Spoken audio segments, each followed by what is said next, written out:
l'incident de Kenji Girac va faire l'objet d'un documentaire. Effectivement, le 20 mai prochain, RMC va diffuser un reportage consacré au chanteur et à ce qu'il a vécu dans la nuit du 21 au 22 avril dernier. Une vérité choquante: les Français ont appris il y a quelques jours l'hospitalisation de Kenji Girac. Les médias ont révélé que le chanteur a subi une blessure grave après avoir été blessé par balle.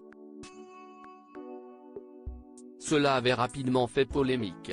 Différentes rumeurs ont commencé à circuler et une enquête a été ouverte. Entre-temps, l'interprète de Color Ritano a livré sa version des faits à la police.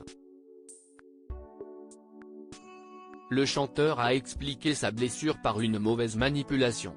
Alors qu'il se trouvait dans sa caravane, Kenji Girac aurait tiré sur sa poitrine sans le vouloir. Une version que les enquêteurs ont d'abord jugée plausible, mais qui contenait quelques zones d'ombre. L'enquête a ensuite révélé que Kenji Girac avait menti. Quelques jours après son témoignage, la thèse de l'accident a été bannie. En fait, l'ancien gagnant de The Voice aurait volontairement utilisé son arme contre lui pour simuler un suicide.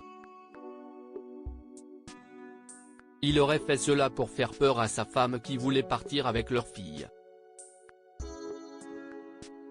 Kenji Girac @AFP. Un documentaire sur Kenji Girac. Alors que l'affaire bat son plein, RMC a annoncé la sortie d'un documentaire sur le chanteur pour le mois de mai.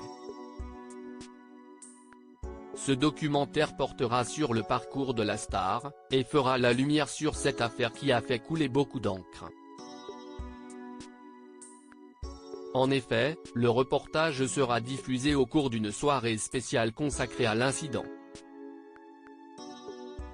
Durant cette soirée, les téléspectateurs pourront également suivre un débat sur Kenji Girac animé par Estelle Denis.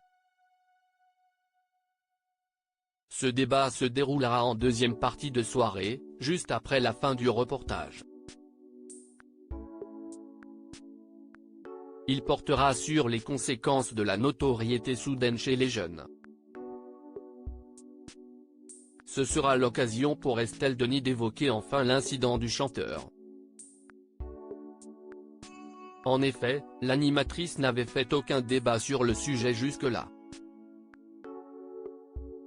Pourtant, son émission Estelle Midi porte sur les faits de société. Ce débat qui aura lieu en mai prochain promet donc d'être particulièrement intéressant.